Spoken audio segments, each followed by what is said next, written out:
I was pressing my navy dress with tiny white flowers when my phone buzzed with an urgent text from my lawyer. Call me immediately. In my 68 years, I've learned that messages like that rarely bring good news. I'm Karen Adams, and 6 months ago, I thought I was the luckiest mother-in-law in Santa Fe. If you're watching this, subscribe and let me know where you're watching from. David Goldman had been my attorney for 15 years, ever since my husband Richard passed away. He never contacted me after business hours unless something was seriously wrong. Karen, his voice was tight when I called. I need you to sit down for this. I perched on the edge of my bed in the small apartment I'd rented after selling my house. The cheerful yellow walls I'd painted to brighten my spirits suddenly felt garish under the afternoon light. What's wrong? David, is it about the will revisions we discussed? No, Karen, this is about Sophia, about your son's wife. My stomach dropped like an elevator with cut cables. What about Sophia? She's not who she claims to be. The words hung in the air like smoke from a house fire. You can smell the danger, but you can't quite see the flames yet. I gripped the phone tighter. What do you mean? I mean, Sophia Patel doesn't exist, at least not the version your son married. I laughed nervously. David, that's ridiculous. I've known Sophia for over a year. She's a pediatric nurse at Children's Hospital. She grew up in Michigan. Lost her parents in a boating accident when she was 25. Karen, there is no record of a Sophia Patel ever working at Children's Hospital. The woman your son married has been using a false identity. My dress slipped from my hands onto the floor. Through my small window, I could see the pine tree where I'd hung a bird feeder, watching cardinals visit throughout the lonely winter months. Such an ordinary view for such an extraordinary conversation. That's impossible, I whispered. I'm afraid it's not. My investigator started looking into her background for the insurance policy updates you requested. What he found. David paused. Karen, you need to get to your son's house immediately. Don't call ahead. Don't warn them you're coming. Just go. As I drove to Henry's house, my hands shaking on the steering wheel, I thought about how eagerly I'd embraced my new daughter-in-law. Maybe too eagerly. When you've been widowed for 15 years and your only child lives his busy life in another world of career success and social obligations, a warm, attentive daughter-in-law feels like a gift from heaven. Sophia had seemed to genuinely enjoy my company, calling me Mom Adams with such affection that it made my heart flutter. She'd been the one who suggested I sell my house. Mom Adams, she'd said over coffee in my kitchen last spring, her hazel eyes wide with concern. This place is getting too big for you to manage alone. And honestly, the neighborhood isn't as safe as it used to be. I'd lived in that house for 37 years, raised Henry there, nursed Richard through his final illness in the bedroom overlooking the garden I'd tended for decades. But Sophia painted such a picture of independence and fresh starts that I found myself nodding along. Henry and I have been talking, she'd continued, reaching across the table to squeeze my hand. We're going to need help with the wedding expenses. I know it's a lot to ask, but if you sold this house, you could help us start our life together properly. And you could get a cute little apartment closer to us. We could see each other so much more often. The wedding had cost $47,000. I'd contributed $35,000 from the sale of my house, money I'd planned to live on for the rest of my retirement. But seeing Henry's face light up as he danced with his bride had made every penny seem worth it. Or so I'd thought. Now, pulling into their driveway behind Henry's BMW, I felt sick. The house they'd bought with the remainder of my money looked so perfect in the evening light, with its manicured lawn and designer landscaping. Through the front window, I could see them moving around the kitchen, preparing for my visit. They looked happy, normal, like a young couple excited to host Henry's mother for dinner. I sat in my car for a long moment, watching them through that window. Whatever David's investigator had discovered, my son didn't know about it yet. In a few minutes, I was going to destroy his world. But as I watched Sophia laugh at something Henry said, tossing her perfectly styled black hair, I realized something that made my blood run cold. She'd been playing a role this entire time. Every conversation, every shared meal, every moment I'd felt grateful for her presence in our lives, it had all been an act. And I'd not only fallen for it, I'd paid for the privilege. Henry opened the door with his usual broad smile, wrapping me in the kind of hug that reminded me he'd always be my little boy, even at 42. Mom, perfect timing. Sophia's making her famous chicken curry. He stepped back, and I noticed something I'd never seen before. He looked tired. Not just end-of-workday tired, but bone-deep exhausted. Everything all right, honey? I asked, following him into the living room. Just work stuff. You know how it is in financial consulting. But his smile didn't reach his eyes. Sophia emerged from the kitchen wearing a floral apron over designer jeans, looking like she'd stepped out of a home magazine. Mom, Adams, I'm so glad you could make it. She hugged me with the same warmth she'd shown for months, and for a moment, I doubted everything David had told me. This couldn't be an act. No one was that good at pretending. Dinner will be ready in about 20 minutes, she said. Can I get you some wine? I opened that Chardonnay you brought last time. As she bustled back to the kitchen, I noticed something else I'd overlooked before. The house was decorated entirely in Sophia's taste. Not a single item reflected Henry's personality. Not his Yale memorabilia, not the antique chess set his father had left him, not even the painting of the Grand Canyon he'd loved from our old house. It was as if Henry Adams had been erased from his own home. Sophia certainly has strong decorating opinions, I said carefully. Henry glanced around the room as if seeing it for the first time. Yeah, she has great taste. Says my old stuff made the place look like a bachelor pad. But his voice carried a note I recognized, the same tone he'd used as a child when defending choices he wasn't entirely comfortable making. Henry, I said quietly, can we talk privately for a minute? Sophia appeared in the doorway instantly, as if she'd been listening. Is everything okay? Fine, sweetheart, I said with a smile that felt like glass. I just wanted to ask Henry about his work presentation next week. Her eyes narrowed slightly. So slightly that 6 months ago I would have missed it, but now I was looking for cracks in her performance. And I found them. Actually, Henry said, I should check on something in my office anyway. Mom, want to see the new computer setup Sophia got me? As we walked down the hall, I caught a glimpse of Sophia in my peripheral vision. She wasn't moving toward the kitchen. She was standing perfectly still, watching us go. And the expression on her face wasn't the warm concern of a loving wife. It was calculation. In Henry's office, the one room that still looked like him. I closed the door and turned to face my son. Henry, I need to ask you something, and I need you to answer honestly. How much do you really know about Sophia's past? Henry sat down heavily in his desk chair, and I saw something in his expression that broke my heart relief. As if someone had finally asked the question he'd been afraid to ask himself. Why? He said quietly. What's wrong? Answer me first. What do you actually know about her background? He was quiet for a long moment, staring at his hands. She grew up in Ann Arbor, lost her parents in a boating accident when she was 25, worked her way through nursing school, moved here 3 years ago for a fresh start. Have you ever seen pictures of her family, her childhood home, nursing school graduation? She says it's too painful to talk about. The accident was traumatic, but doubt was creeping into his voice. Mom, what's going on? I pulled out my phone and showed him the text thread with David. My attorney's investigator looked into Sophia's background for some insurance paperwork.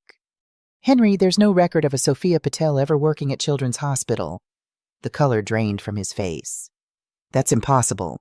She gets calls from the hospital. She talks about her patients. When have you actually heard these calls? Henry opened his mouth to answer, then closed it. His eyes grew wide with a realization that was clearly painful. She takes them in the other room, says patient confidentiality requires privacy. Have you ever visited her at work, met her colleagues? She said the hospital has strict policies about personal visitors in the pediatric ward. His voice was barely a whisper now. Mom, you're scaring me. I'm scared too, honey. But there's more.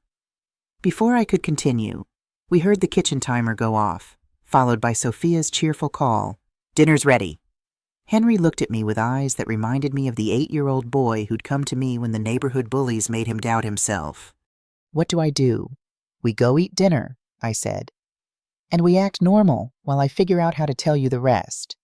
But as we walked back down the hall, I saw Sophia standing at the stove, and something about her posture too rigid, too alert, told me she'd heard more of our conversation than we'd realized.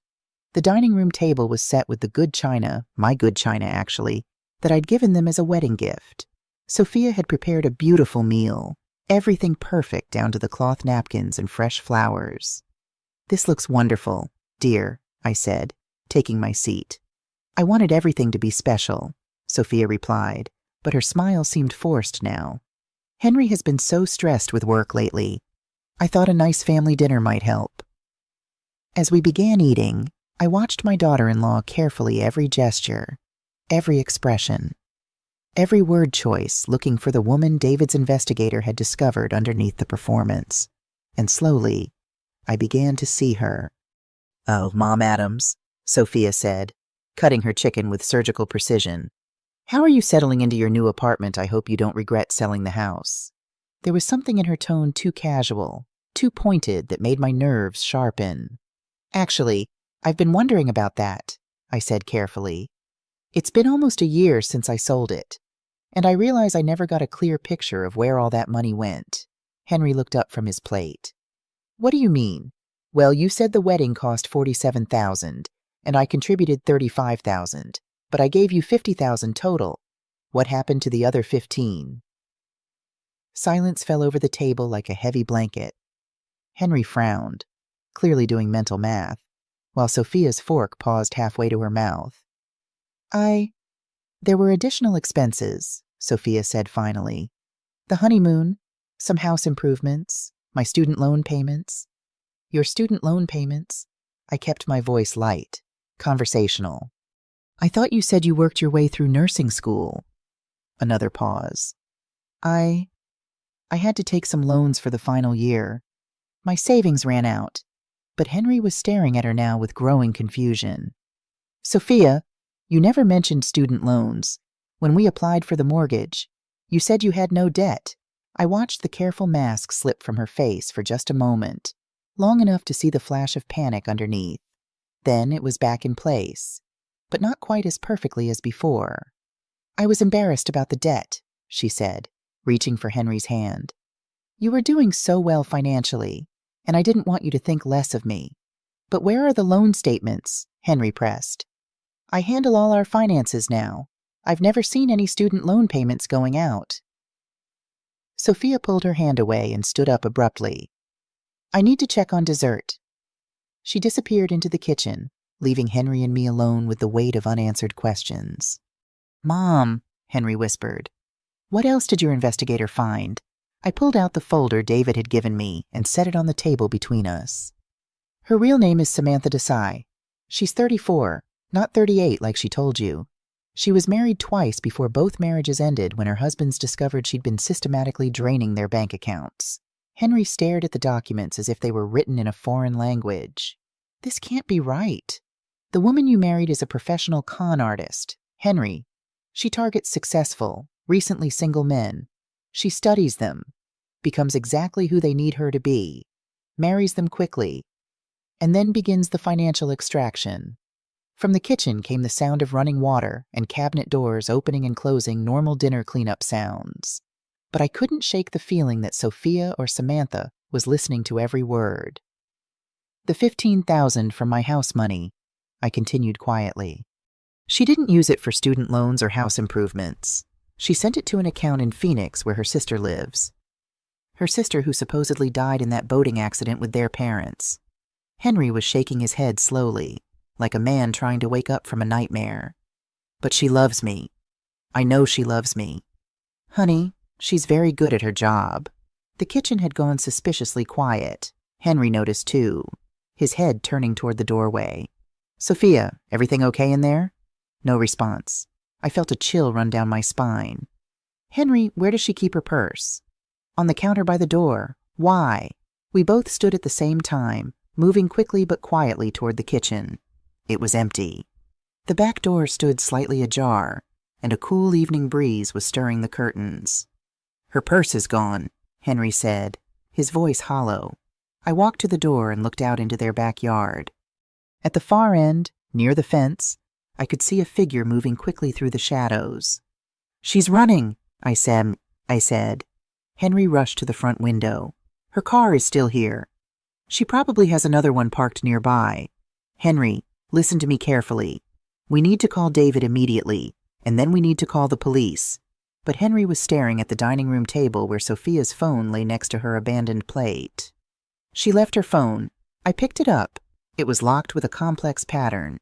But I noticed something on the back of the case, a small piece of paper with what looked like a series of dots.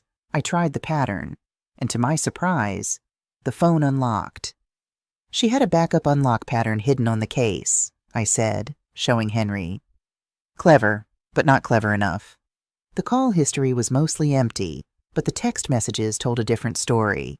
Messages to someone named M. "The old lady is getting suspicious. How much longer do I need to keep this up? The account in Phoenix needs more time." And then from earlier today, "Emergency. She hired a PI. Need extraction plan now. Henry," I said quietly. "Sit down." He was reading over my shoulder, his face getting paler with each message. "She was planning to leave anyway." "Yes, but not until she'd taken everything she could." I scrolled to the Photos app. It was mostly empty, but there were several screenshots, pictures of bank statements, insurance documents, and investment accounts. All of them belonged to Henry. "She's been documenting your assets," I said. "Planning her final withdrawal." Henry sank into a chair, looking like a man who just realized he'd been living with a stranger. "How long do you think she was going to wait?" I thought about the timeline, about the way Sophia had been pushing for joint accounts, for access to Henry's retirement funds, for me to sell my house and contribute more money. "I think she was planning to disappear right after she convinced you to make her the beneficiary of your life insurance policy. She mentioned that last week, didn't she? Said it was important for married couples to update their beneficiaries." Henry nodded slowly. "She said we should do it after dinner tonight. She even had the forms ready." We looked at each other across the wreckage of what had been, just an hour ago, a happy family dinner. My son's marriage was over. The woman he'd loved, trusted, built a life with had never existed at all. But there was something else in Henry's eyes now, alongside the pain and shock, something that looked like relief. "You know what the worst part is, Mom," he said quietly. "I think part of me already knew." The police arrived within 20 minutes, but by then we all knew Sophia, or rather, Samantha, was long gone.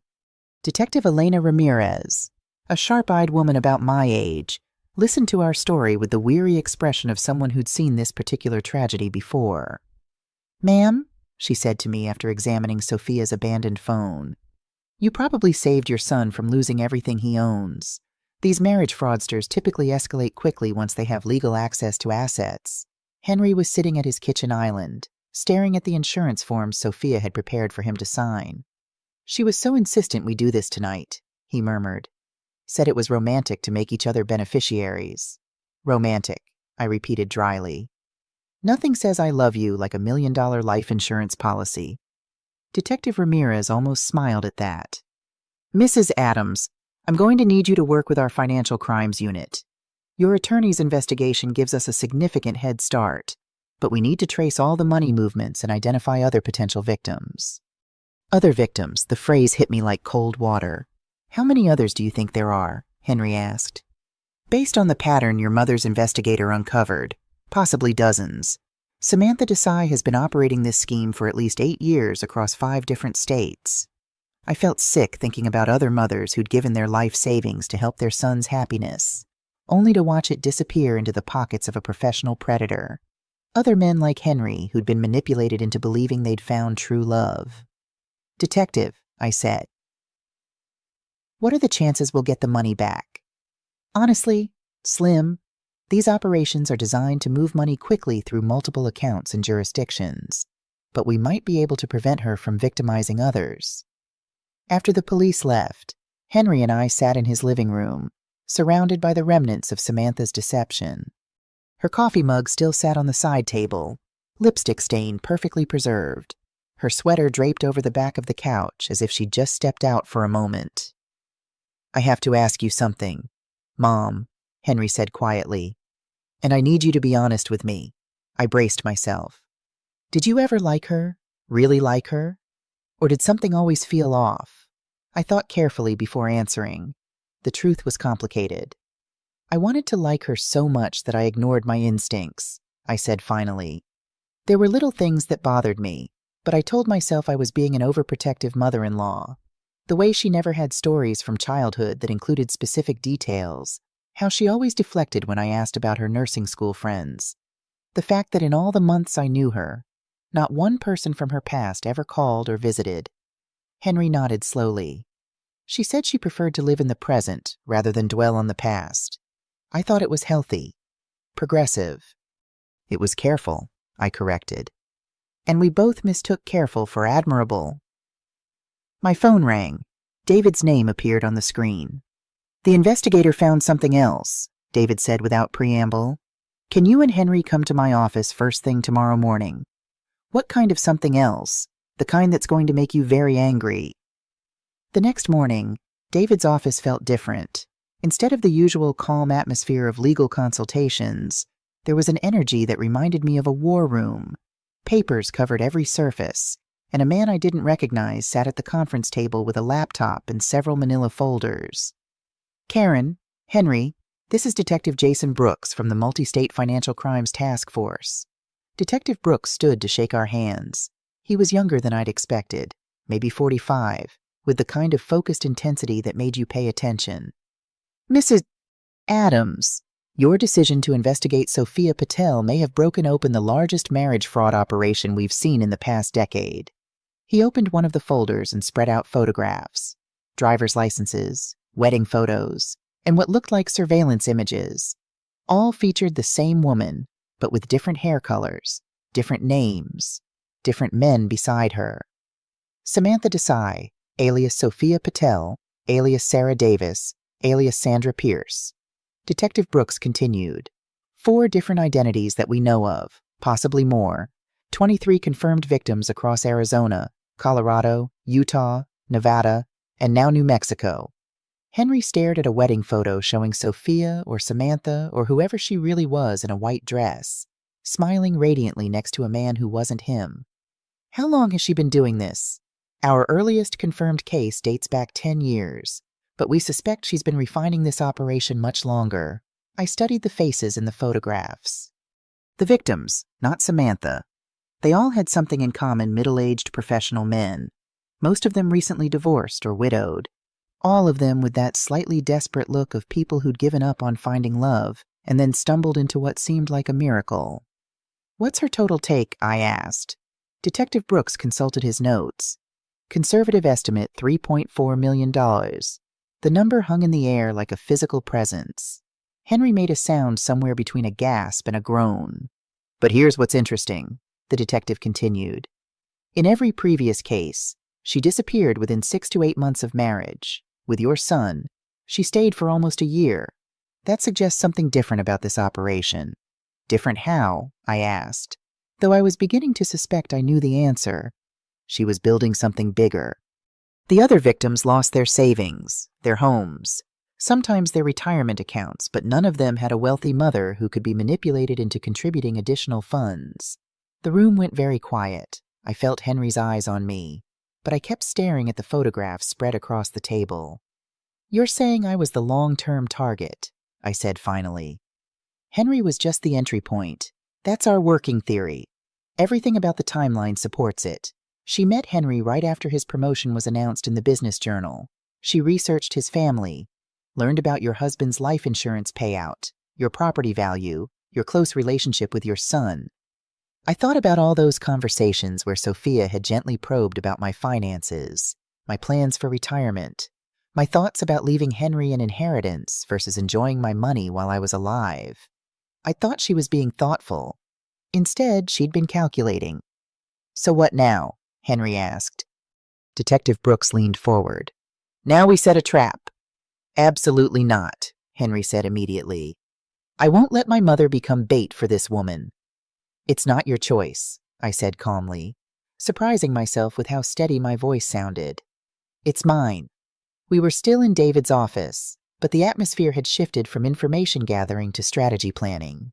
Detective Brooks had outlined his proposal use me to lure Samantha back into contact, hopefully catching her in an attempt to access more money.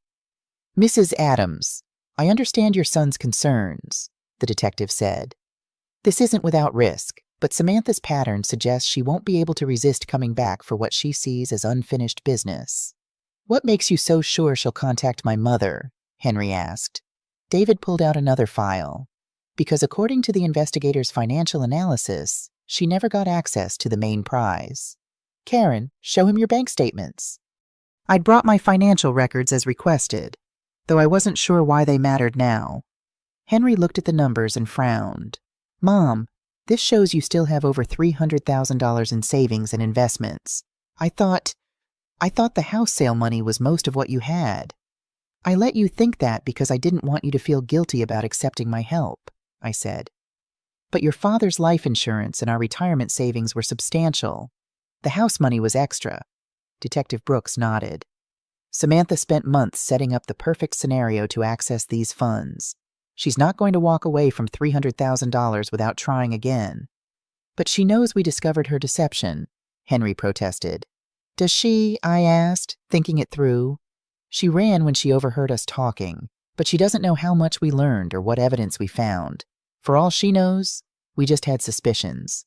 Detective Brooks smiled. "Exactly, and that's where you come in, Mrs. Adams. We're going to let her think she still has a chance." The plan was elegantly simple. I would reach out to Samantha through a mutual contact, a nurse at the hospital where she'd claimed to work, but who was actually part of a network Samantha used for references and false employment verification. I would express confusion and hurt about her sudden disappearance, but not accusation. "You'll play the concerned mother-in-law who thinks maybe Henry said something to upset her," Detective Brooks explained. "You want to help fix their marriage. You're worried about your son's happiness. And if she takes the bait, she'll come back with a story, something that explains her disappearance and makes Henry the villain. She'll probably claim he was abusive or controlling, that she was afraid for her safety. But she still loves him and wants to work things out." I thought about the woman who'd sat at my son's dinner table, who'd hugged me with such apparent warmth, who'd called me Mom Adams with tears in her eyes when Henry proposed. How much of that performance would she resurrect to get her hands on my money? "There's something else," I said quietly. "Something I haven't told you." All three men looked at me expectantly. "Last week, Sophia asked me about my estate planning. She said she was concerned about Henry's financial security if something happened to me. She wanted to know if I'd considered making provisions for his spouse in my will." Detective Brooks's eyes lit up. "She was setting up the endgame." "I think she was planning to arrange an accident," I said, the words feeling strange in my mouth. "Not immediately, but eventually, after she'd secured access to Henry's assets and arranged to inherit mine." The room went very quiet again. Henry had gone pale. "Mom, you can't do this. It's too dangerous." I looked at my son, my successful, intelligent son, who'd been completely fooled by a woman who saw him as nothing more than a stepping stone to his mother's bank account. "Honey," he said, "I've been handling dangerous situations longer than you've been alive, and right now, I'm the only chance we have to stop her from doing this to someone else's family." 3 days after Samantha's arrest, Henry and I found ourselves in David Goldman's office once again. This time, the atmosphere was different. Instead of the usual calm legal consultation space, papers covered every surface, and a man I didn't recognize sat at the conference table with a laptop and several manila folders. "Karen, Henry, this is Detective Jason Brooks from the Multi-State Financial Crimes Task Force." David introduced us. Detective Brooks stood to shake our hands. He was younger than I expected, maybe 45, with the kind of focused intensity that demanded attention. "Mrs. Adams," he said, his voice carrying both authority and respect. "Your decision to investigate Sophia Patel may have broken open the largest marriage fraud operation we've seen in the past decade." He opened one of the folders and spread out photographs, driver's licenses, wedding photos, and surveillance images. All featured the same woman, but with different hair colors, different names, different men beside her. Samantha Desai, alias Sophia Patel, alias Sarah Davis, alias Sandra Pierce. Detective Brooks continued. 4 different identities that we know of, possibly more, 23 confirmed victims across Arizona, Colorado, Utah, Nevada, and now New Mexico.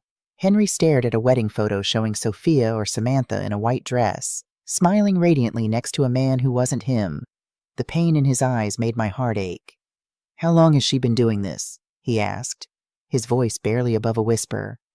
"Our earliest confirmed case dates back 10 years, but we suspect she's been refining this operation much longer." I studied the faces in the photographs, not Samantha, but her victims. They all shared something middle-aged professional men, most recently divorced or widowed, with that slightly desperate look of people who'd given up on finding love until a miracle appeared. "What's her total take?" I asked. Detective Brooks consulted his notes. "Conservative estimate $3.4 million. The number hung in the air like a physical presence. Henry made a sound somewhere between a gasp and a groan. "But here's what's interesting," the detective continued. "In every previous case, she disappeared within 6 to 8 months of marriage. With your son, she stayed for almost a year. That suggests something different about this operation." "Different how?" I asked, though I was beginning to suspect the answer. "She was building something bigger. The other victims lost their savings, their homes, sometimes their retirement accounts, but none of them had a wealthy mother who could be manipulated into contributing additional funds."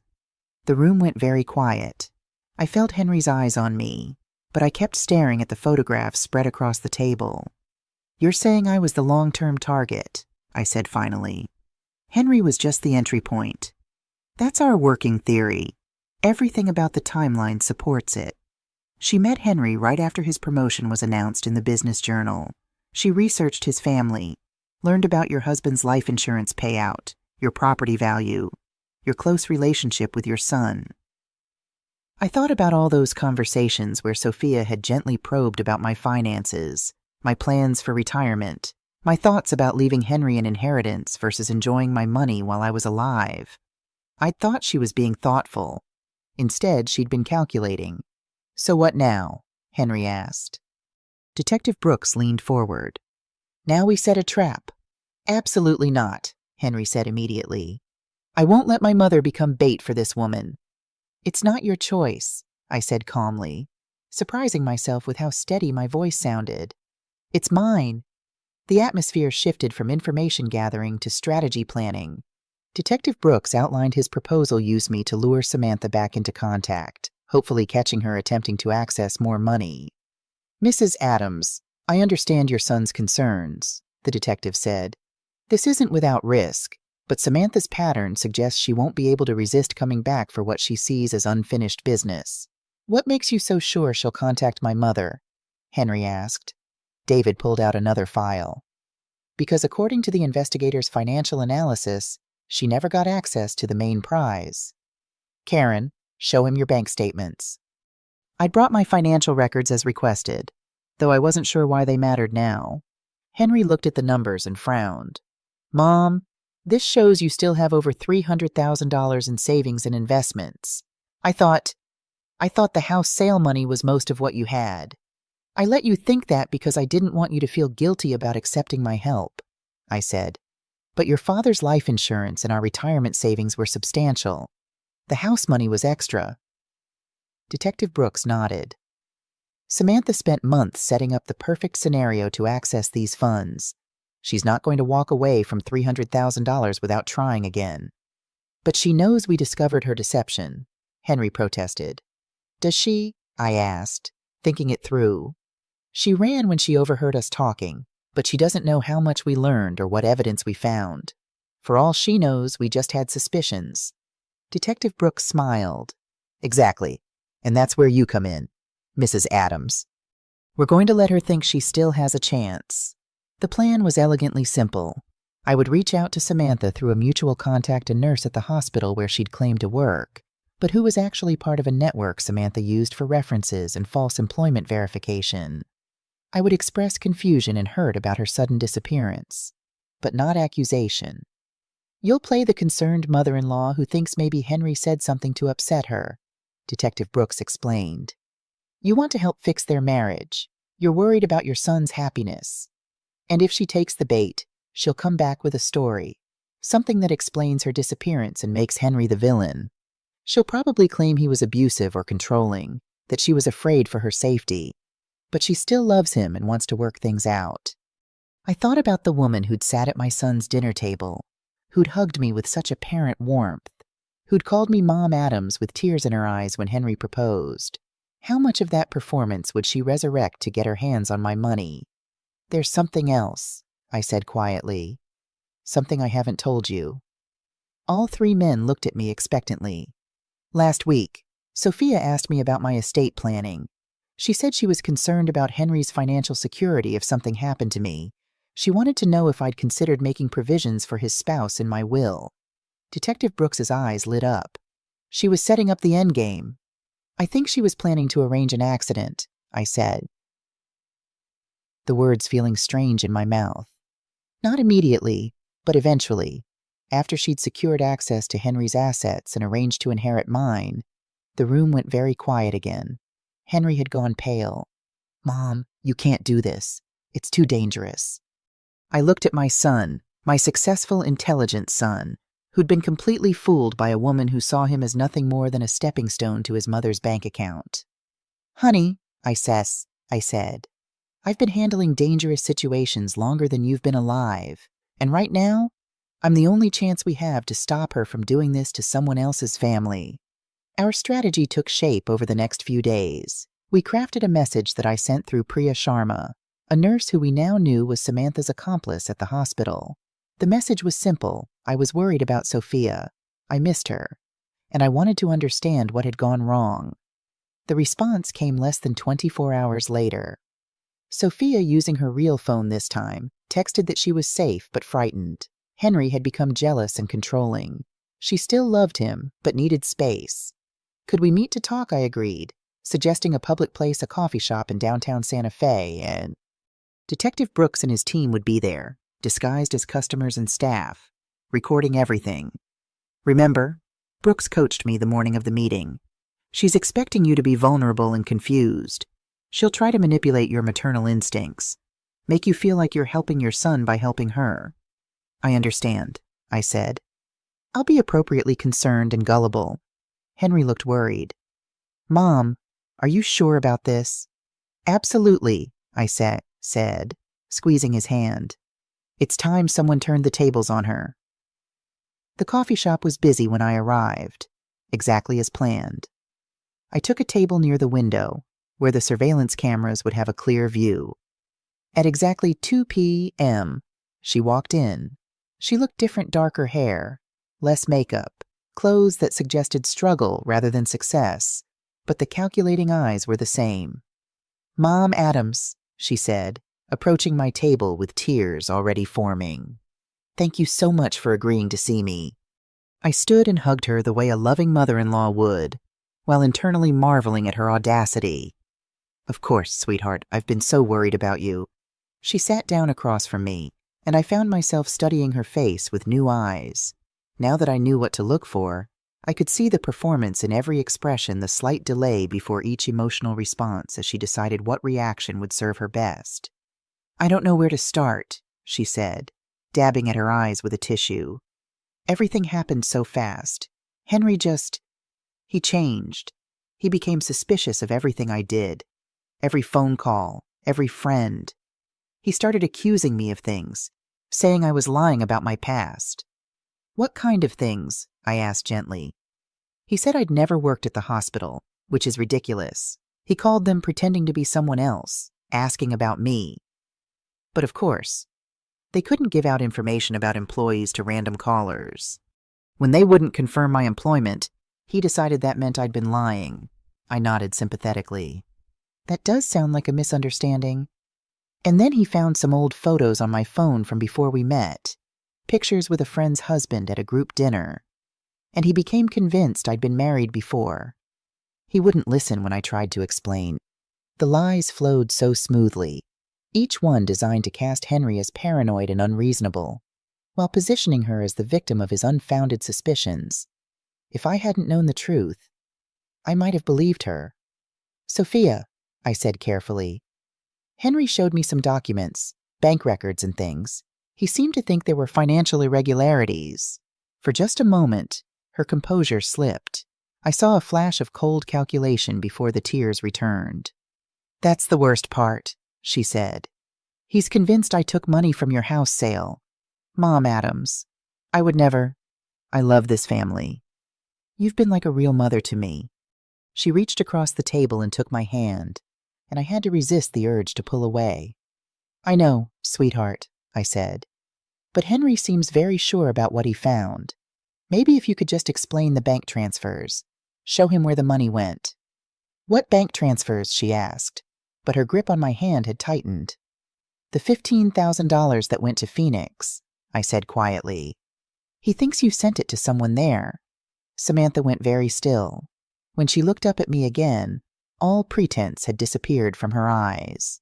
"How much do you really know?" she asked, her voice completely different now, harder, colder, without any trace of the sweet daughter-in-law I'd thought I loved.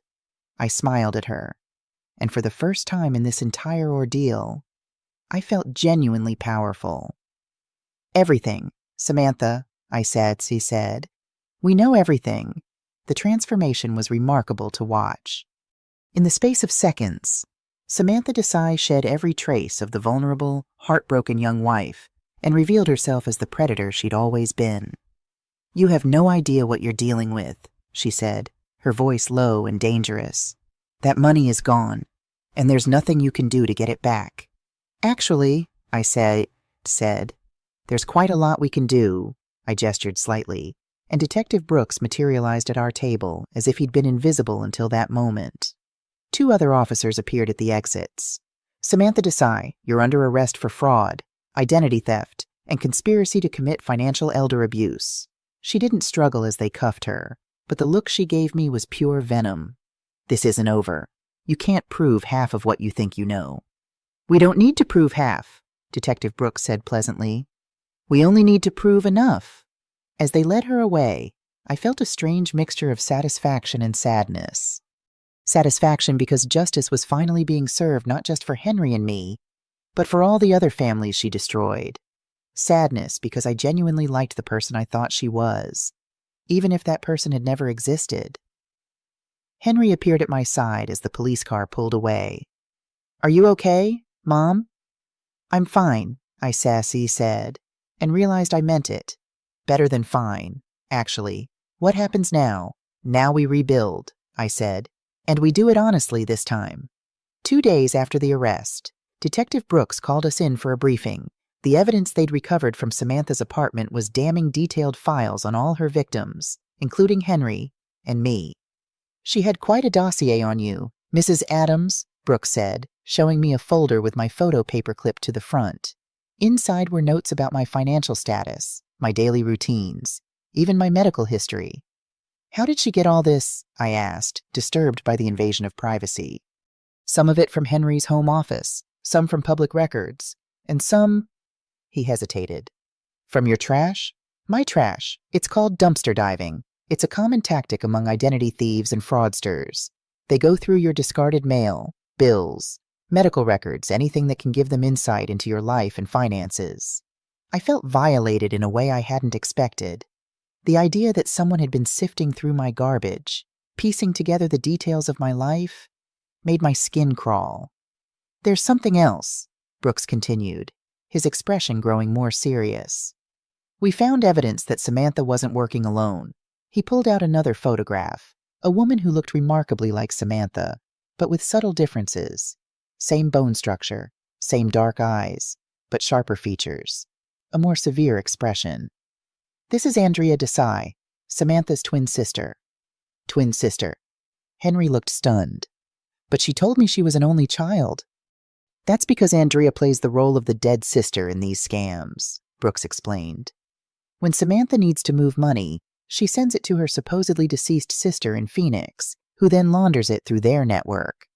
I stared at the photo, seeing the family resemblance but also the same calculating intelligence in Andrea's eyes. "So the sister who supposedly died with her parents in the boating accident is very much alive," I said. "And actively involved in the fraud," Brooks confirmed. "What's more, we believe Andrea is actually the mastermind. She plans the operations, identifies targets, and manages the financial side while Samantha executes the relationships. And the parents? Henry asked.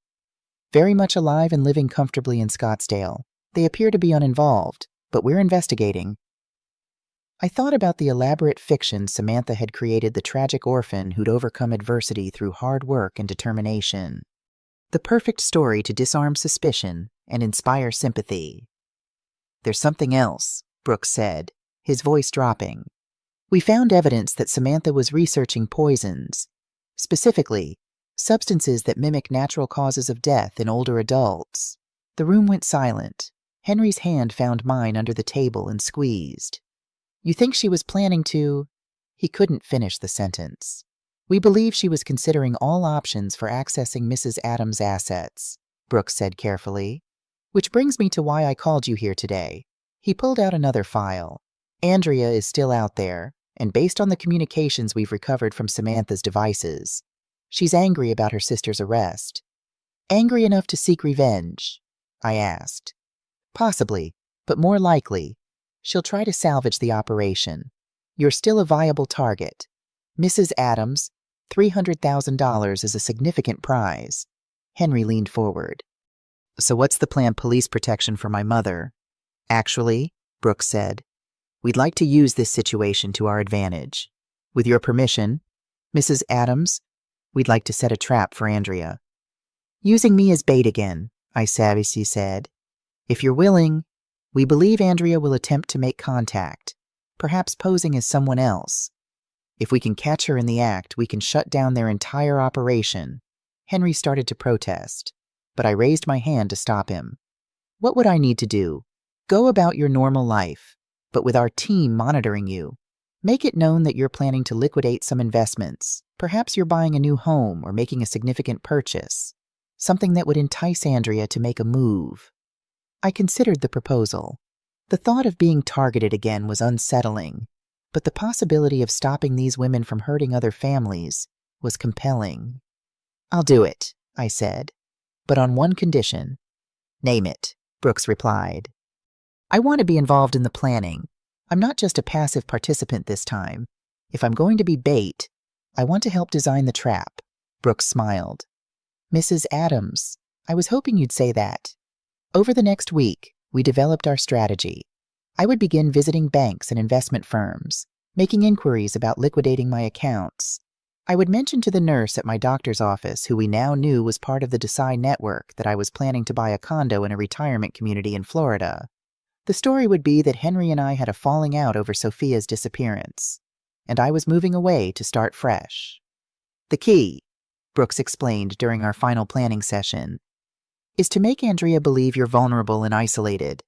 That's when she'll make her move. And you think she'll approach me directly? I asked. No, Brooks said. She's too careful for that. She'll send someone else first, or create a new identity. But eventually, she'll need to get close to you herself. And when she does, I said, we'll be ready. As I left the police station that day, I felt a strange sense of purpose. For years after Richard died, I'd felt increasingly invisible: the widow, the retiree, the aging mother whose only value seemed to be in supporting her son's life. Now, ironically, I was visible again. Not just to my son, who was seeing me with new eyes, but to myself. I might be a 68-year-old woman who'd been fooled by a con artist, but I was also someone who could help bring that con artist to justice. 3 days into our operation, I had my first encounter with a member of Andrea's network. I was at the grocery store when a woman approached me in the produce section. "Excuse me," she said with a friendly smile. "Aren't you Karen Adams, Henry's mom?" She was in her early 40s, stylishly dressed with short blonde hair and an open, trustworthy face. "Yes," I said cautiously. "Do I know you?" "I'm Rachel Davis. I worked with Sophia at the hospital." She extended her hand. "I recognized you from the photos Sophia showed us. She always spoke so highly of you." My heart raced, but I kept my expression neutral. According to our intelligence, no one named Rachel Davis worked at Children's Hospital. "That's kind of you to say," I replied, shaking her hand. "It's been a difficult time." "I heard," she said, lowering her voice sympathetically. No one at the hospital can believe what happened. Sophia was so devoted to Henry. I nodded, playing along. It's been hard to make sense of it all. Listen, Rachel said. I don't mean to intrude, but a few of us from the hospital are having dinner Friday night. Would you like to join us? I know Sophia would want us to look out for you. And there it was. The first move. That's very thoughtful, I said. I'd like that.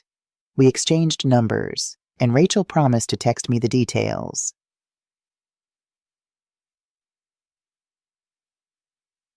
As soon as she was out of sight, I called Detective Brooks. It started, I said. T said, and you were right. They're using the hospital connection. Excellent, Brooks replied. We'll run a background check on Rachel Davis, though I'm certain it's a false identity. Keep the dinner date, we'll have agents in place. Friday evening found me at Mariposa, an upscale restaurant on the outskirts of Santa Fe. Rachel had texted that she'd reserved a private dining room for our group. I was wearing a wire, with Detective Brooks and his team monitoring from a van in the parking lot and 2 undercover agents seated in the main dining area. I arrived exactly on time to find Rachel waiting alone. The others are running late, she explained. Hospital emergencies. You know how it is, but they'll be here soon. I took a seat, noting that she'd positioned me with my back to the door, a classic tactic to keep me from seeing who might enter. So, Rachel began, pouring me a glass of wine. Sophia told me you're thinking of moving to Florida. I'm considering it, I said. There's not much keeping me here now. What about Henry? I sighed dramatically. Henry and I aren't speaking much these days. He blames me for Sophia leaving. Rachel leaned forward, eyes widening. That's terrible. Why would he blame you? He thinks I said something to her, made her feel unwelcome somehow. The truth is, I have no idea why she left. One day she was there, the next she was gone. That's so strange, Rachel said, shaking her head. Sophia never mentioned any problems with you. Quite the opposite. The conversation continued in this vein for another 15 minutes, with Rachel skillfully extracting information about my relationship with Henry, my financial situation, and my plans for the future. I fed her the story we'd constructed, making myself appear lonely, wealthy, and estranged from my son, the perfect target. And just as Rachel was asking about my timeline for selling my investments, the door to the private dining room opened. I didn't turn around immediately, playing my role of the unsuspecting victim. Rachel, sorry I'm late, a female voice said from behind me. No problem, Rachel replied, standing. Karen, I'd like you to meet our hospital administrator. Melissa Grant, I turned, and found myself face to face with Andrea Desai. She looked so much like Samantha that for a moment, I was disoriented. Same dark eyes, same elegant features, but her energy was different. Where Samantha had projected warmth and vulnerability, Andrea radiated cool competence. It's a pleasure to meet you, Mrs. Adams, she said, extending her hand. Sophia spoke of you often. I shook her hand, feeling the firm, confident grip. Please, call me Karen. Any friend of Sophia's is a friend of mine. As Andrea took a seat beside Rachel, I noticed the subtle glance they exchanged, a silent confirmation that the target was in place. So, Andrea said, Rachel tells me you're thinking of making a big move. Florida, I confirmed. I've been looking at a retirement community called Cypress Shores. Expensive area, Andrea commented casually. Yes, but I've been fortunate with my investments, I replied. And at my age, what am I saving for? Might as well enjoy it while I can, Andrea smiled. That's a healthy attitude. Too many people hoard their wealth until it's too late to enjoy it. The rest of the dinner proceeded according to plan. The fictional hospital colleagues never arrived, leaving just the 3 of us in intimate conversation. Andrea was brilliant, asking thoughtful questions, offering sympathy about my strained relationship with Henry, and gradually establishing herself as someone I could trust. By dessert, she had maneuvered the conversation exactly where she wanted it. You know, Andrea said, I have a brother who's a financial advisor specializing in retirement transitions. He helps people like you maximize their investments while minimizing taxes during major life changes. I'd be happy to introduce you. That's very kind, I said. I could certainly use some advice. My current advisor is a friend of Henry's, and things are a bit awkward now. I understand completely, Andrea said, patting my hand. Family complications can make these transitions so difficult. Why don't I have my brother call you next week? No pressure, just a consultation. I'd appreciate that, I replied. As we were leaving the restaurant, Andrea handed me her business card. Hospital Administrator was printed beneath her false name. Please don't hesitate to call if you need anything, she said. Or if you'd just like to talk. I know how isolating these life changes can be. Thank you, Melissa, I said, using her alias. It means a lot to know Sophia had such caring colleagues. I watched them drive away before walking to my own car, where Detective Brooks was waiting. You were magnificent, he said. We got everything on tape. She's good, I admitted. Very good. If I didn't know who she was, I'd completely trust her. That's why they're so successful, Brooks replied. They're experts at creating instant rapport and trust. What's your assessment? Will she make contact again? Definitely, through the fictional brother first, then directly. She wants my money, detective, and she thinks I'm an easy mark. Then we continue as planned. We'll set up the fake financial advisor meeting and see how deep she's willing to go. As I drove home that night, I thought about the twins Samantha and Andrea and the elaborate world of deception they'd created. They were intelligent, charming, and completely ruthless. In another life, with different choices, they could have been successful at anything they chose. Instead, they'd built a criminal enterprise on the exploitation of human loneliness and trust, and I was going to help bring it down. The meeting with Melissa Grant's brother was scheduled for the following Tuesday.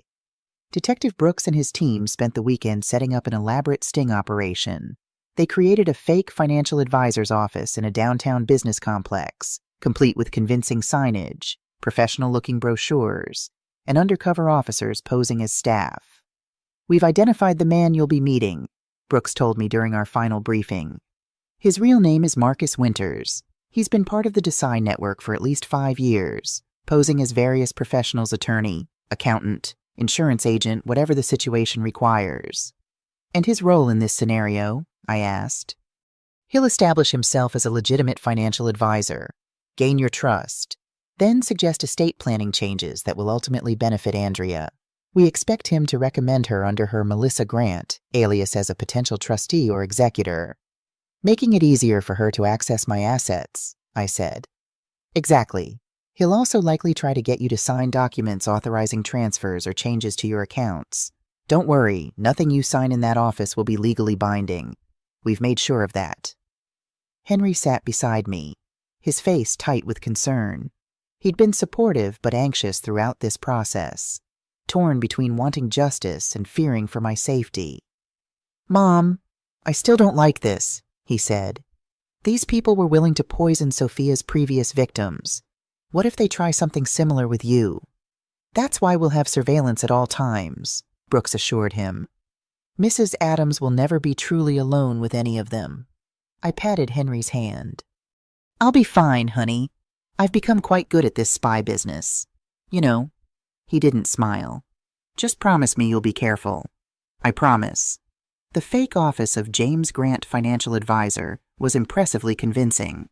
Located in a high-end business complex with a view of the mountains, it featured tasteful furniture, credentials on the walls, and a receptionist who greeted me warmly when I arrived.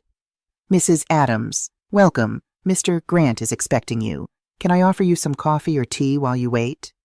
Just water, thank you, I replied, remembering Detective Brooks' warning about accepting food or drinks that hadn't been prepared by the team. Marcus Winters, James Grant, emerged from his office moments later. He was tall and distinguished-looking, with silver hair and the confident manner of someone accustomed to handling wealth. If I hadn't known better, I would have been completely convinced by his professional demeanor. Mrs. Adams, he greeted me warmly. Please come in. Melissa has told me so much about you. For the next hour, Marcus conducted what appeared to be a legitimate financial consultation. He asked detailed questions about my investments, retirement accounts, and future plans. He offered reasonable advice about tax implications and suggested several potentially beneficial strategies for managing my assets during my relocation. If I hadn't known better, I would have been completely convinced of his expertise and legitimacy. "Now," he said, after we'd covered the basics, "there's something specific I'd like to discuss with you. Given your situation moving to a new state, some family tension, have you considered updating your estate planning documents?" "Estate planning?" I asked, as if the thought hadn't occurred to me. "Yes, it's something many people overlook during major life transitions, but it's critical. If something were to happen to you, you'd want to ensure your wishes were carried out without complications." "I suppose you're right," he said. "My current will leaves everything to Henry, but given our recent difficulties," Marcus nodded sympathetically, "it's a delicate situation. Would you be open to meeting with our estate planning specialist? She could review your current documents and suggest appropriate updates." "That would be helpful," I agreed. "Excellent. As it happens, Melissa, who you met at dinner, has extensive experience in this area. She works with our firm part-time, specializing in complex family situations like yours." And there it was, the next step in their plan. Andrea was positioning herself to directly influence my estate planning, creating an opportunity to insert herself or her proxies into my will. "Melissa," I said, feigning surprise. "The hospital administrator," Marcus smiled. "She wears many hats. Hospital administration is her primary role, but she's also a licensed attorney with expertise in elder law and estate planning. Would you be comfortable working with her?" "Of course," I said. "She seemed very knowledgeable." "Perfect. I'll have her contact you to set up a meeting. In the meantime," he said, sliding a folder across the desk, "here's some information about the investment strategies we discussed. Take your time reviewing it, and we can move forward whenever you're ready." As I left the office, I couldn't help but admire the sophistication of their approach. Nothing overtly criminal had occurred. No pressure had been applied. They were building a relationship, establishing trust, and creating multiple seemingly legitimate pathways to my assets. 2 days later, Melissa Grant called to schedule our estate planning meeting. She suggested we meet at my apartment rather than her office. "Estate planning is such a personal matter," she said. "Many clients prefer the comfort of their own home for these discussions." "That would be fine," I agreed, knowing this was exactly what Detective Brooks had anticipated. They wanted to see my living situation, assess my vulnerability, and perhaps search for additional information about my assets. The day of the meeting, Brooks and his team arrived early to set up surveillance equipment and brief me on safety protocols. "We'll have audio and video coverage of the entire apartment," he explained. "2 agents will be stationed in the building, and I'll be in the surveillance van outside. If at any point you feel unsafe, use the panic phrase we discussed, and we'll intervene immediately." "I understand," I said. "But I don't think it will come to that. Andrea is too smart to do anything overtly threatening. She's playing a long game." "Just be careful," Henry urged. He'd been part of every planning session, supportive but anxious about my role in the operation. "These people are dangerous. Mom?" "I know, honey," I say, squeezing his hand. "But so am I, in my own way." At precisely 3 p.m., there was a knock at my door. I opened it to find Andrea Melissa standing there in a conservative business suit, briefcase in hand. "Karen," she said warmly, "thank you for inviting me into your home." "Please, come in," I replied. "Can I offer you some tea?" "That would be lovely." As I prepared the tea, I watched Andrea scanning my apartment, taking in the modest furnishings, the family photos, the small details of my life. Her eyes lingered on a framed photo of Henry and me from his college graduation. "Your son?" she asked, picking up the frame. "Yes, that's Henry," I said, bringing the tea tray to the coffee table. "Handsome man," she commented. "You must be very proud." "I am," I said, "though things are complicated right now." "Families often are," she replied, setting down the photo. "Which is why estate planning is so important. It provides clarity and direction when emotions might otherwise cloud judgment." For the next hour, Andrea walked me through a comprehensive review of estate planning options. She was knowledgeable and articulate, explaining complex legal concepts in accessible terms. Had I not known her true identity, I would have been thoroughly impressed by her expertise. "Now," she said, after covering the basics, "let's talk about your specific situation. You mentioned your current will leaves everything to Henry, but you're reconsidering given recent tensions. What are your thoughts about alternative arrangements?" "I'm not sure," I said, playing the role of the uncertain, vulnerable client. "I don't have other close family." "There are many options," Andrea said smoothly. "You could consider a trust with specific conditions for Henry's inheritance, or you might designate a portion of your estate to causes or institutions you care about." She paused, then added casually, "Some of my clients also consider naming a trusted advisor as executor or trustee, someone who can ensure their wishes are carried out objectively, without family emotions complicating matters." "Someone like you?" I asked, deliberately naive. Andrea smiled modestly. "It's not uncommon. As an attorney with experience in these matters, I can provide the objectivity and expertise many families need. But that's entirely your decision. Of course." She opened her briefcase and removed several documents. "I've taken the liberty of drafting some preliminary options for your consideration. No decisions needed today, just food for thought." I glanced at the papers, noting the carefully constructed provisions that would, if implemented, give Melissa Grant significant control over my assets. "This is very thorough," I said. "You've clearly put a lot of thought into my situation." "I believe in personalized service," she replied. "Speaking of which, I noticed your tea cabinet when I was in the kitchen. You seem to have quite a collection." "Oh yes," I said. "Herbal teas are a passion of mine. I find them so soothing, especially as I've gotten older." "I completely understand," Andrea said. "I've been exploring natural remedies myself recently. In fact, I brought you something." She reached into her briefcase again and pulled out a small tin. "This is a special blend I discovered. It's particularly good for sleep and anxiety, something many people your age struggle with during major life transitions." I accepted the tin, feeling a chill despite the warm apartment. This was it the moment Brooks had warned might come. The tea was almost certainly laced with something that would make me vulnerable or potentially mimic natural causes of death if administered in higher doses. "How thoughtful," I said, placing the tin on the coffee table. "I'll try it tonight." "Just a small amount at first," she advised. "It's quite potent." Our meeting concluded with Andrea promising to send me finalized documents for review, and me promising to consider her suggestions about estate planning. As I showed her to the door, she paused. "One more thing. Karen, I'm hosting a small dinner party next weekend at my home. Just a few close friends and clients. I'd love for you to join us. It might help take your mind off everything that's happening with Henry." "That sounds lovely," I said. "Thank you for including me." "Of course," she replied. "We're friends now, aren't we?" As soon as she was gone, Detective Brooks and his team entered the apartment. An evidence technician immediately secured the tea tin. "We'll have this analyzed immediately," Brooks said. "In the meantime, we need to decide about the dinner invitation." "I'm going," I said firmly. "It could be dangerous," Brooks cautioned. "Her home territory, her associates present." "It's also our best opportunity to gather evidence against her entire network," I countered. "You said yourself that these dinner parties are likely recruitment events where they identify potential marks and assign them to different members of the team." Brooks looked at me with a mixture of admiration and concern.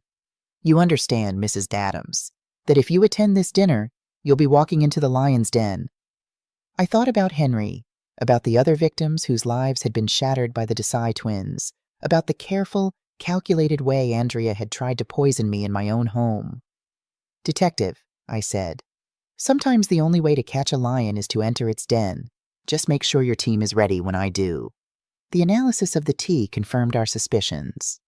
It contained a sedative and a substance that, in larger doses, could cause symptoms resembling a heart attack virtually undetectable in a routine autopsy, especially in an older woman with a history of hypertension like me.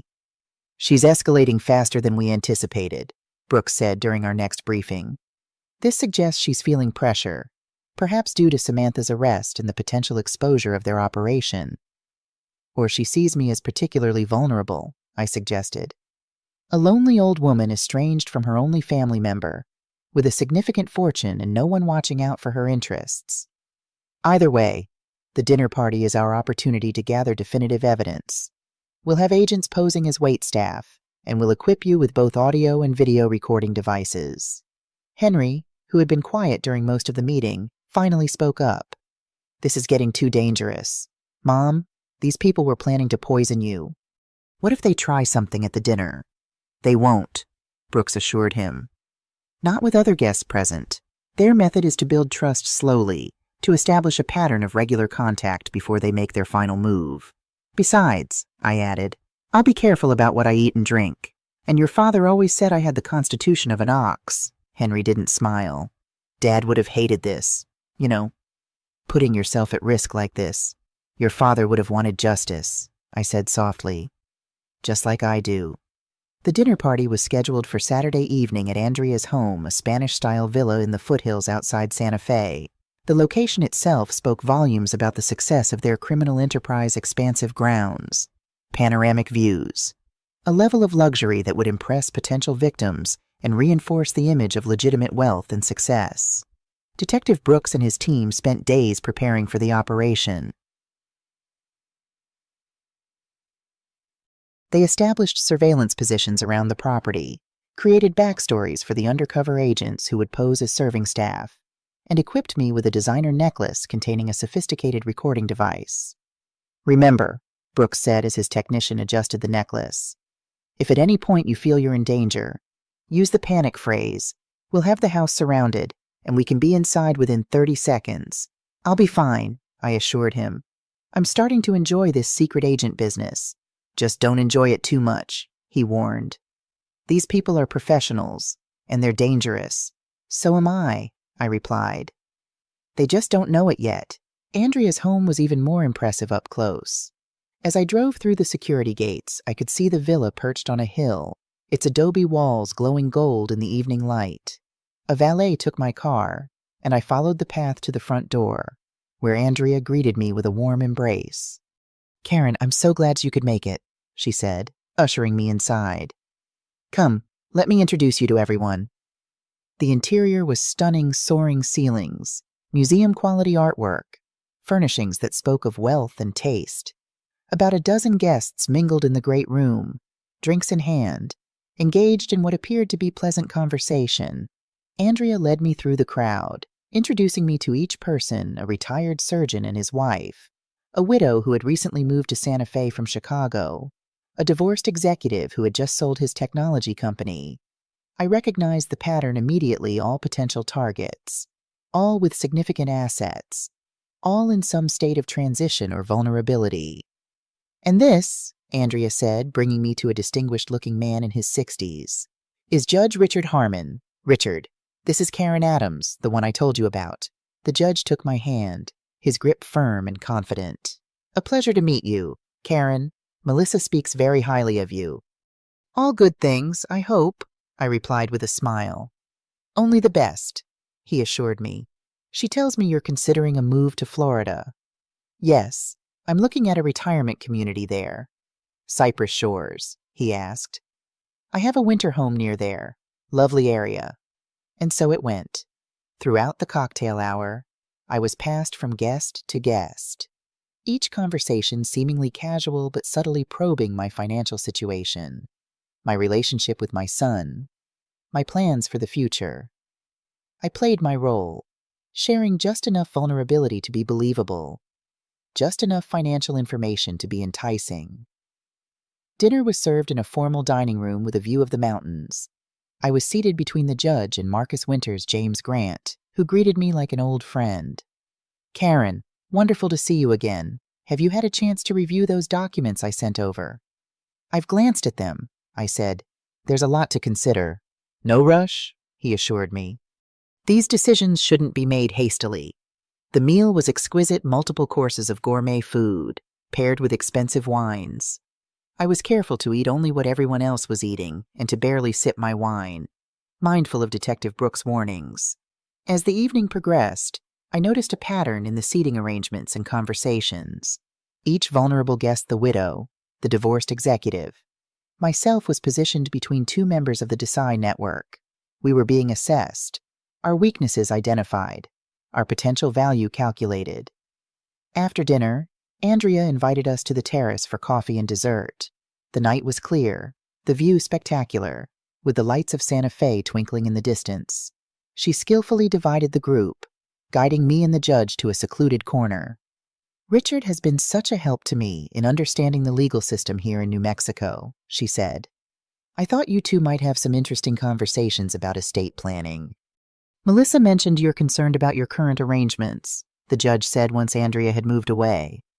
"Family tensions can make these matters particularly complex." "Yes," I agreed. "My son and I are at odds right now. It's made me reconsider some things. I understand completely. My daughter and I went through a similar situation after my wife passed. These are difficult waters to navigate alone." He spoke with such genuine empathy that for a moment I wondered if he was truly part of the scheme.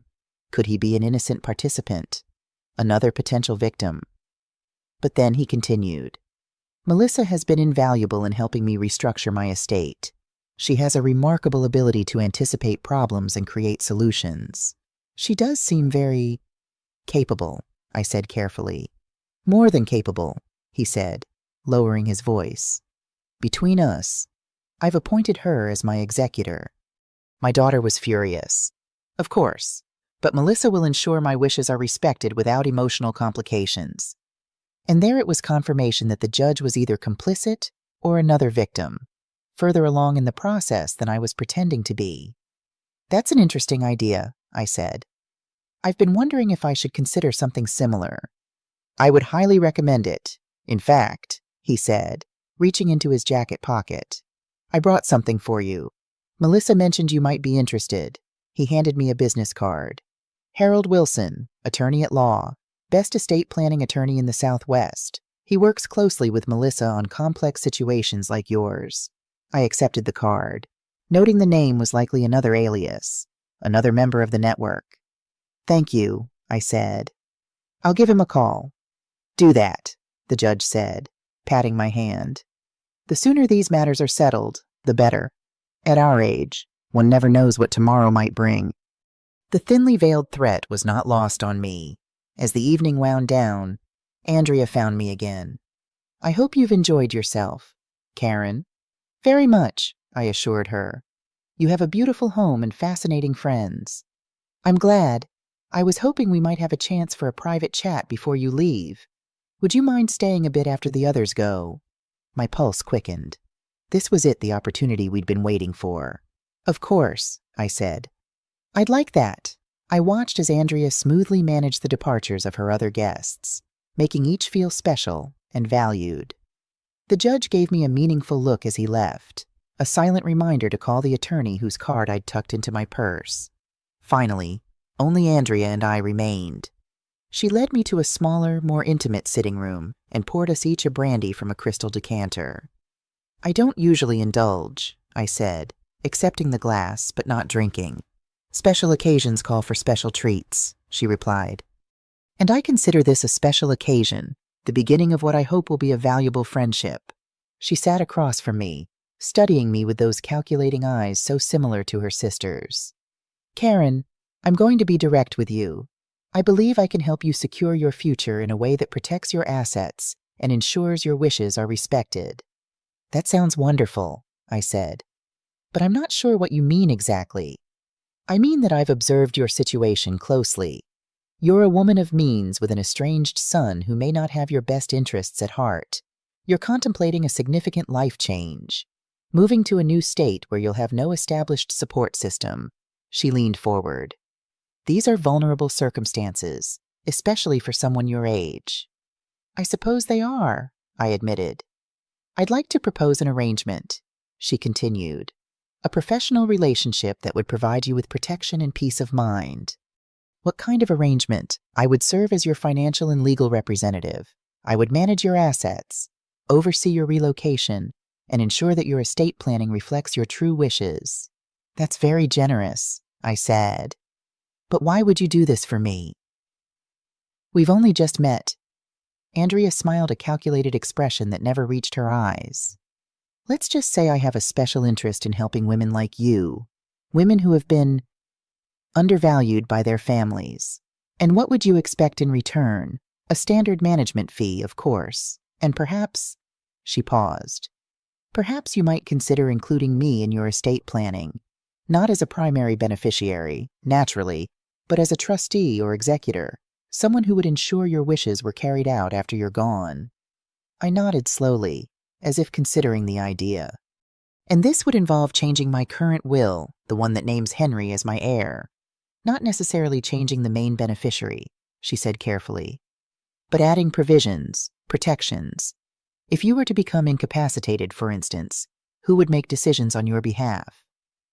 Would you want that to be Henry, given your current relationship? I hadn't thought of that, I said, feigning concern. These are critical considerations.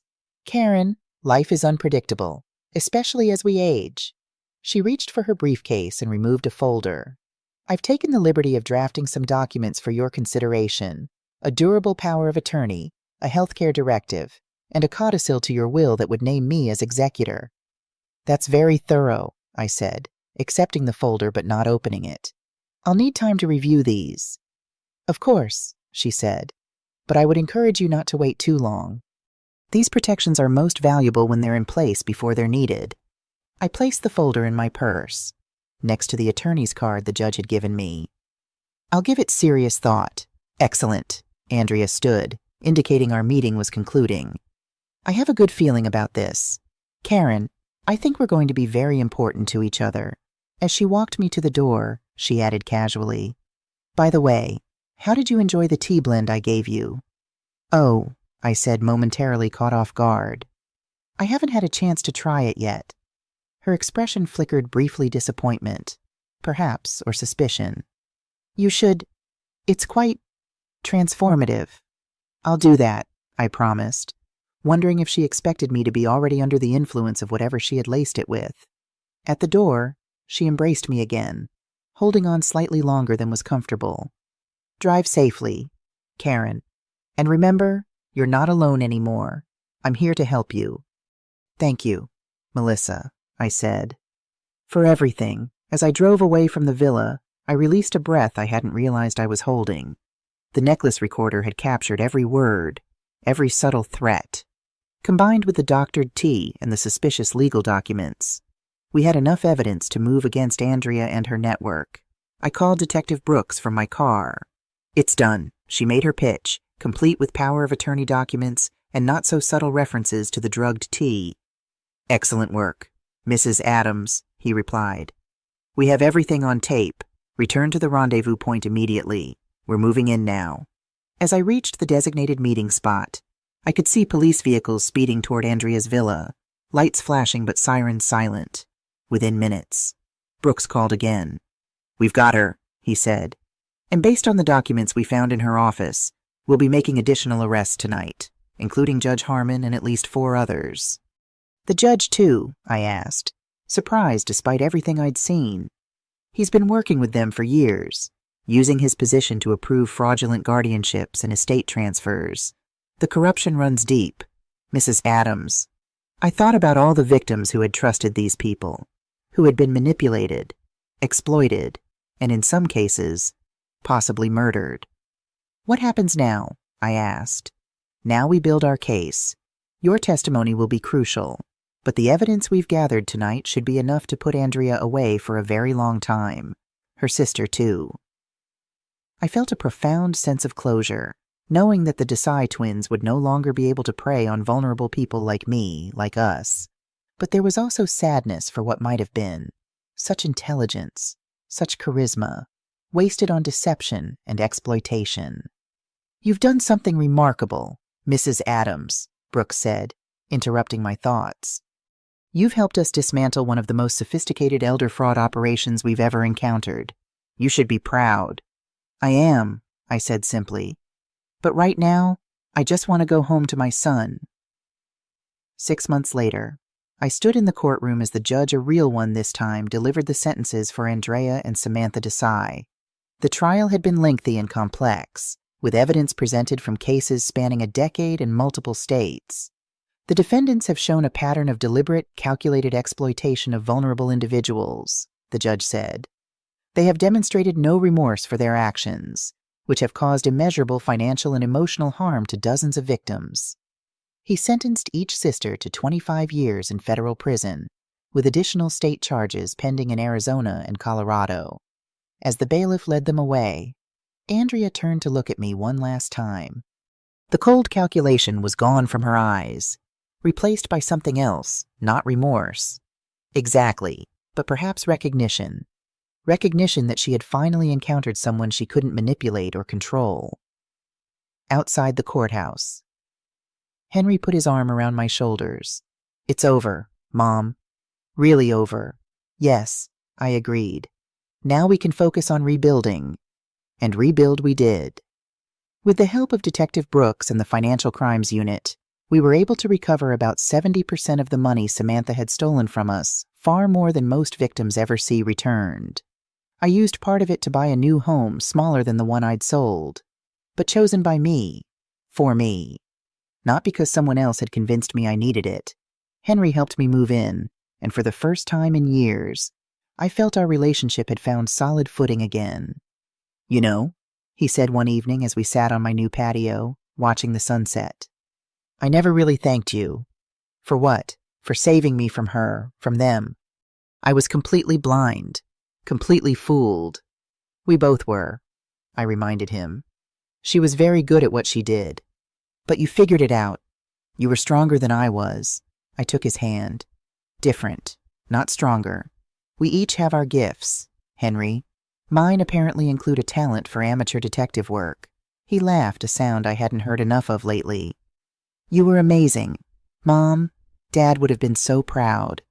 "He would have been proud of both of us," I said, "for finding our way back to each other." A month later, I received a letter from Marcus Holloway, one of Samantha's previous victims who had testified at the trial.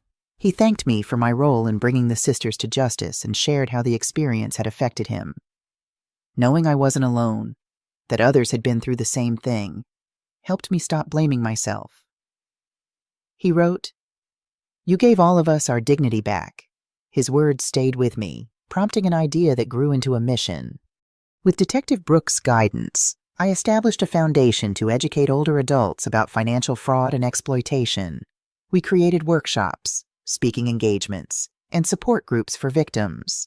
Henry, to my surprise, became deeply involved in the Foundation's work. His background in financial consulting proved invaluable as we developed materials to help seniors protect themselves from scams and predatory relationships. "You found your calling, Mom," he told me after one particularly successful workshop where I'd shared my story with a room full of retirees. "You're changing lives." "I'm just trying to make something good come from something bad," I said. But he was right. In the strange alchemy of life, the pain and humiliation of being deceived had transformed into something meaningful and powerful. At 68, I had discovered a new purpose, a new chapter in my life that I never could have anticipated. One afternoon, as I was preparing notes for an upcoming presentation, my doorbell rang. I opened it to find Detective Brooks standing there, a folder in his hand. "Mrs. Adams," he greeted me with a smile. "I hope I'm not interrupting." "Not at all," I said, inviting him in. "And please, after everything we've been through, I think you can call me Karen." "Karen, then," he agreed, taking a seat in my living room. "I have some news I thought you'd want to hear in person." He opened the folder and removed several photographs. These were found in a storage unit registered to Andrea Desai. We believe they're pictures of victims who didn't survive their encounters with the sisters. I looked at the images, elderly men and women, all smiling for the camera, all unaware of the danger they were in. "How many?" "We've identified 7 so far. All died of apparently natural causes, heart attacks, strokes, falls. But given what we now know about their methods..." "They were murdered," I said quietly. "Yes, the medical examiner is reviewing the cases, but some date back nearly a decade. It will be difficult to prove definitively." I thought about how close I had come to being one of those photographs, how easily I might have become another natural death, mourned briefly and then forgotten. "There's something else," Brooks continued. The Desai sisters weren't the only ones running these operations. We've identified similar networks in Florida, New York, and California. Your foundation's work is more important than ever. Then we'll expand, I said decisively. More workshops, more outreach, whatever it takes to protect people from predators like the Desais. Brooks looked at me with undisguised admiration. You know, when we first met, I thought you were just another victim. I never imagined you'd become one of our most valuable assets in fighting elder fraud. Neither did I admitted. But life has a way of surprising us, doesn't it? As Detective Brooks left, I returned to my desk and the notes for my presentation. The title page read, Recognizing the Predator, How to Protect Yourself from Financial Exploitation. Below it, I had written a quote from my husband Richard, something he used to say whenever we faced a challenge. The strongest steel is forged in the hottest fire. I hadn't understood the full meaning of those words until now. The deception, the betrayal, the fear they had all been part of the forge, testing me, strengthening me, transforming me into someone I never knew I could be. At 68, most people thought my most significant contributions were behind me. But as I looked at the foundation materials spread across my desk, at the letters from victims who had found their voices through our work, at the schedule of speaking engagements that would take me across the country, I knew the truth. My greatest chapter was just beginning. That evening, Henry came over for dinner, bringing with him a woman he'd been dating cautiously, tentatively for the past month. As I watched them together, I saw the healing that had taken place in my son. The wariness remained, but alongside it was a new wisdom, a deeper understanding of both himself and others. "Mom," he said as we sat down to eat, "Elaine and I have been talking about the foundation. She has some ideas for reaching younger adults, teaching them how to help protect their parents and grandparents." "That sounds wonderful," I said, smiling at Elaine. "We need all the help we can get." As the conversation flowed around my table, I felt a profound sense of gratitude. Not for what had happened, I would never be grateful for the Desai sisters and their cruelty, but for what had emerged from it. A stronger relationship with my son, a new purpose in my life, a community of survivors and advocates working together to create change. In the darkest moment of my life, when I discovered that the daughter-in-law I loved had never existed, I thought my world was ending. I couldn't have known that it was actually beginning anew. That night, after Henry and Elaine had left, I sat on my patio looking at the stars. I thought about all the twists and turns that had brought me to this moment, the urgent call from David Goldman, the devastating discovery of Sophia's true identity, the dangerous game I'd played with Andrea, and now the foundation that was touching lives across the country. "You'd be amazed, Richard," I said softly to the night sky. "You'd never believe what your quiet, reliable wife has been up to." And somewhere, somehow, I felt he knew, and that he was proud. The strongest steel is forged in the hottest fire, and I had emerged not just strong, but radiant with purpose. At 68, I had finally discovered who Karen Adams truly was, and she was magnificent.